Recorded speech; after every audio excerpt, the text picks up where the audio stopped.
Hi, I'm Linda Kissam. I also go by the Wine Chicks, also go by the Wine Diva. So welcome. And I thought I'd talk to you a little bit today about how to do some wine tasting.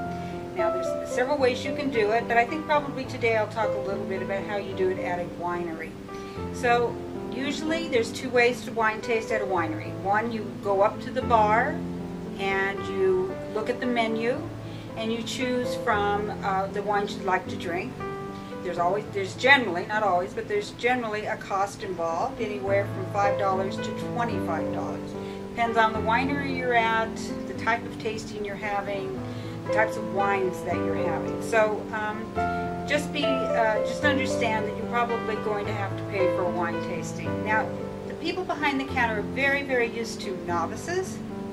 They're very, very used to aficionados, meaning people who are wine lovers and know all about wine.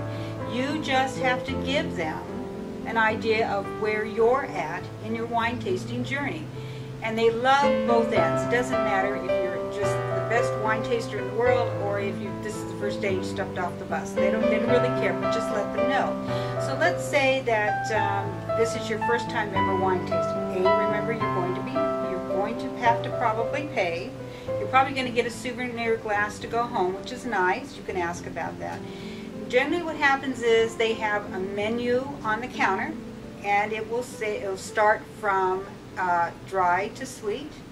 And if you have no idea about reds, whites, or whatever, they have a protocol. They know what to serve you when, and generally it's 5 wines. It could be 3 wines, it could be 6 wines, it just depends on the winery you're at.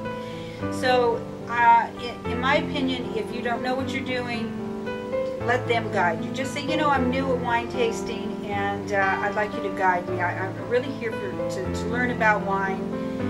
What they're looking for is to make sure you're not there to have a party. So you know, be respectful, understand these are professionals. They get training every week on their wines. They're really excited to share it, what they know with you, so just be respectful of that. So they'll start the wine tasting and they will guide you and they will talk about the wine, and here's what you do. You'll get probably, don't expect a full glass like I have. This is a party size. This is what I would get if I came to a party. If I was wine tasting, it would be 1 to 2 ounces at the most.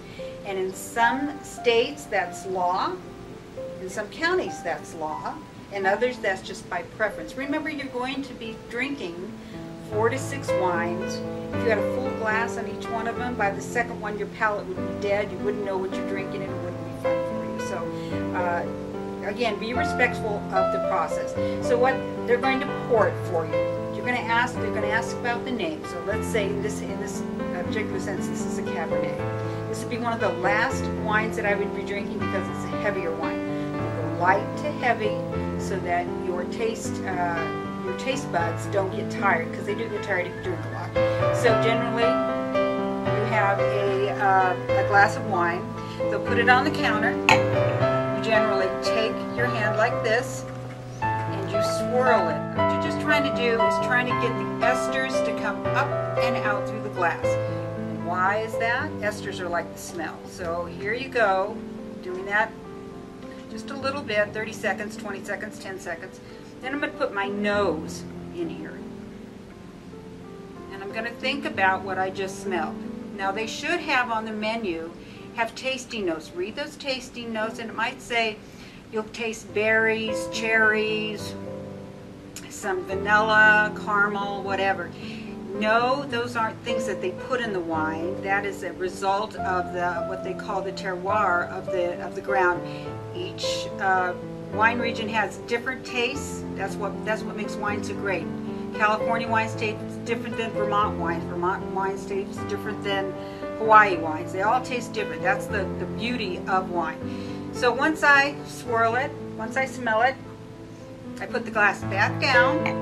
I'm thinking about the wine, I'm looking at the color, I'm trying to remember now what goes with the color of the wine, what goes with the flavor of the wine, what a cab is all about. It doesn't do you any good to drink a wine and not understand what you drank. So here we are. I'm thinking, oh, this is a pretty dark wine. When I smell it, I get berries, caramel, a little bit of cherry maybe. And cabs have, in general, a profile. It varies a little bit by region and certainly by winemaker. I'm thinking about it. I'm listening to the person tell me more about it.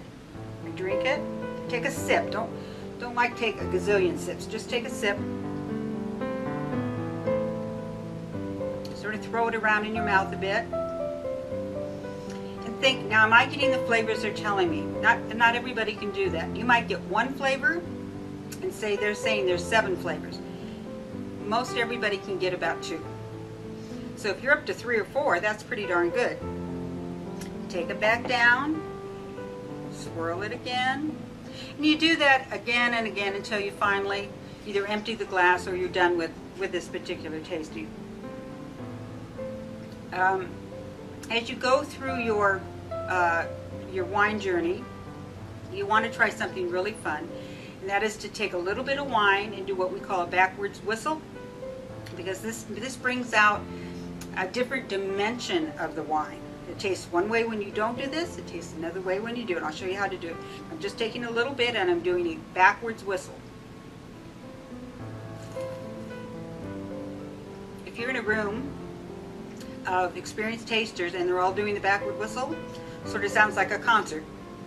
But it gives you a different dimension. It's quite wonderful. When you're through, you'll set the glass back down.